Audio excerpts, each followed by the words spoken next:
RMC, tous les jours de manche. Arnaud de Manche est avec nous. Salut Arnaud. Bonjour tout le monde. Alors ce matin, c'est une excellente journée pour Manu Le Chypre. Car notre Manu était à l'antenne à 6h20 et il était aux Anges. Je voulais qu'on se prépare tous à la raclette. Le vrai début de la saison de la raclette, c'est début octobre.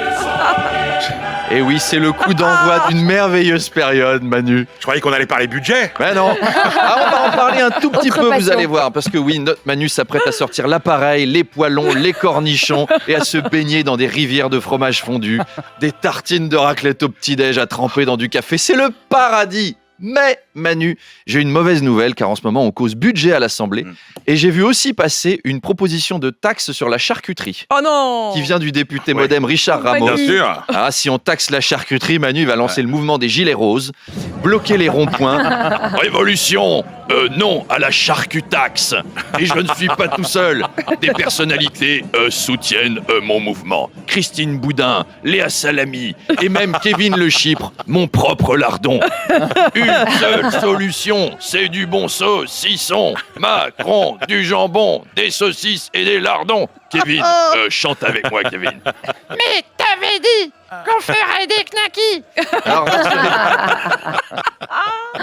rassurez-vous, Manu, il ne s'agit que de taxer la charcuterie avec des nitrites. Ouais. Ça change rien au goût, mais les nitrites, c'est ce qui donne la couleur rose et appétissante du jambon. C'est un truc. Sinon, le jambon, c'est gris, un peu verdâtre. En gros, un jambon avec nitrite, ça ressemble au visage de François Bayrou.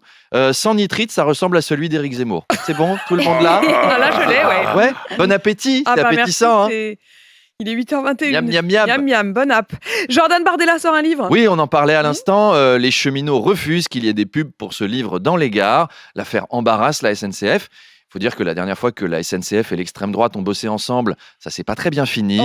Mais reprenons cette affaire depuis le début. Donc Jordan Bardella sort un livre intitulé « Ce que je cherche ». On avait déjà eu le livre de Bruno Le Maire, là c'est Bardella. Donc après les renflements bruns, les chemises brunes seront mises en valeur.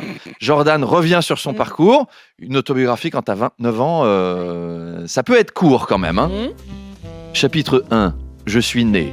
Chapitre 2, je suis rentré au RN. Chapitre 3, j'ai répété non à l'immigration et on m'a donné les clés du camion. Fin de l'histoire, voilà. Sa vie tient en 8 lignes. Avec cette petite musique un peu Bernard Oui, Pivot. n'est-ce pas? Très bien philosophique. Après, alors tout n'a pas été rose pour Jordan Bardella, même dans les réseaux de l'extrême droite. Au début, on lui faisait pas confiance. Sur CNews, Pascal Praud était sévère avec lui. Je baise la mère de Bardella. Voilà. Je baise la mère de Bardella. Voilà. Vous voyez, c'est sévère, hein, je l'invente pas. Hein. Alors Vincent Bolloré, Guillemette, elle fait des yeux ronds, c'est un vrai son, hein. C'est pas une intelligence artificielle. Alors Vincent Bolloré a acheté 600 espaces publicitaires dans une centaine de gares pour faire la promotion du livre. C'est-à-dire que le gars détient la maison d'édition qui publie le bouquin, dont il fait une critique géniale dans les journaux qu'il possède. Avant d'inviter l'auteur sur les chaînes de télé qu'il a achetées, il va finir par nous envoyer les fanzous de C8 directement chez nous pour nous taper dessus si on l'achète pas, son livre. Petite pensée pour mon confrère humoriste Walidia, dont la fiche de spectacle a été censurée par la SNCF. C'est ce que nous disait à l'instant, ouais, d'ailleurs, ce représentant de la Donc CGT. là, il y a des pubs dans toutes les gares. Pour l'instant, c'est que sur les panneaux, mais on n'est pas à l'abri des annonces publicitaires directement dans les trains. Chers voyageurs, bonjour. Je m'appelle Jean-Marie et je suis, n'est-ce pas, le conducteur historique du train de l'extrême droite à destination de la France éternelle. Je rappelle que ce train n'est accessible qu'aux voyageurs munis d'un titre littéraire de première classe, le livre de Jordan Bardella. Vous trouverez de quoi vous restaurer en wagon-bar en voiture 14-18. Ce train desservira les gares de Vichy, Vichy, Vichy, Vichy et Vichy jusqu'à l'Élysée sans terminus. Un beau voyage en perspective, n'est-ce pas? Rien à voir, les frères Lebrun qui sont devenus champions d'Europe de tennis de table. Oui, félicitations aux deux frangins, à Ping et Pong Lebrun, Félix et Alexis, champions d'Europe de tennis de table. Bravo. Alors, d'ailleurs, je ne sais pas s'il y a des gens qui disent vraiment tennis de table au lieu de ping-pong. Les pongistes. Non, Ouais, Moi, j'ai entendu les pongistes ce matin. Maintenant, on dit le ping tout court. Bah, dans la vraie vie, ça doit être les mêmes personnes qui disent qu'ils vont pas au bistrot prendre un café. Non, ils vont au latte, prendre un latte au coffee bar.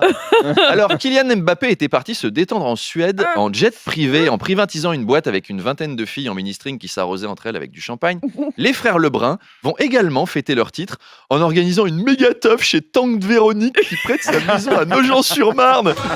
On va commander des pizzas, faire un concours de Mario Kart, il y aura tous les cousins qui seront là. Il y a Orangina à volonté, il y a notre pote Antoine, il a dit qu'il ramènerait des panachés. On va se déchirer la gueule. Wouh, soirée du siècle. Et on va jouer au ping-pong toute la night avec les potes. Ouais, du ping-pong. Ouais, alors ok, dans une soirée ping-pong à Nogent-sur-Marne, il y a moins de meufs en string qu'en Suède, mais enfin au moins tu risques pas d'être accusé de viol. Ça c'est plus pratique. Bon, bravo les frangins, on vous embrasse et à demain. Ciao, ciao. Et je poserai la question de ces éventuelles sessions de part à mon invité dans le face-à-face. RMC. Demanche pirate, le face-à-face. Parce que précisément, mon invité tout à l'heure dans le face-à-face, Arnaud, c'est le ministre du Budget et des Comptes Publics, Laurent Saint-Martin. Quelle transition. N'est-ce Alors pas Laurent Saint-Martin, c'est un paradis fiscal d'ailleurs. Notre ministre du Budget a un nom de paradis fiscal. C'est comme si la ministre de l'écologie s'appelait Josiane Roundup ou le ministre de l'Intérieur Patrice Nique-la-Police. Ce serait...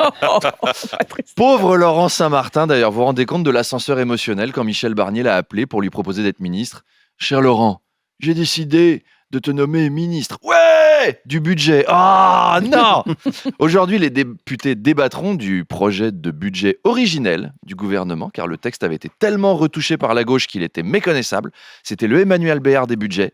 Parce que sous l'impulsion de la gauche, le texte comprenait des milliards d'euros de nouveaux impôts. Bon, après, si tu laisses LFI suggérer des taxes inédites, oui, ils vont te sortir des trucs, hein. La parole est à Ercilia Soudet. Alors moi, je propose de taxer les kippas à 97%. Et pareil pour tous les gens qui ont rigolé devant La Vérité si je mens. On les taxe. Et les spectacles de Gad Elmaleh, pareil. Bref, Laurent Saint-Martin vient défendre un budget qui est compliqué à vendre aux gens. C'est-à-dire, vous allez le recevoir et lui dire...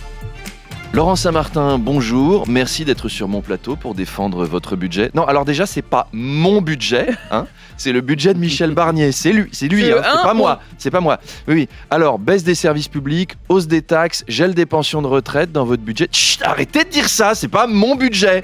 Tout le monde a foutu le bordel dans les comptes et c'est sur moi que ça retombe. Est-ce que vous pensez que le Rassemblement National va censurer votre budget ? Ouais, bah j'espère que je me fasse virer et qu'on se rende compte que c'est pas mon budget. Alors à tout à l'heure pour voir si c'est son budget ou si c'est pas son budget. Très nombreuses questions donc à poser à Laurent Saint-Martin. On vous retrouve de toute façon Oui, avant 8h20. cela, à 8h20.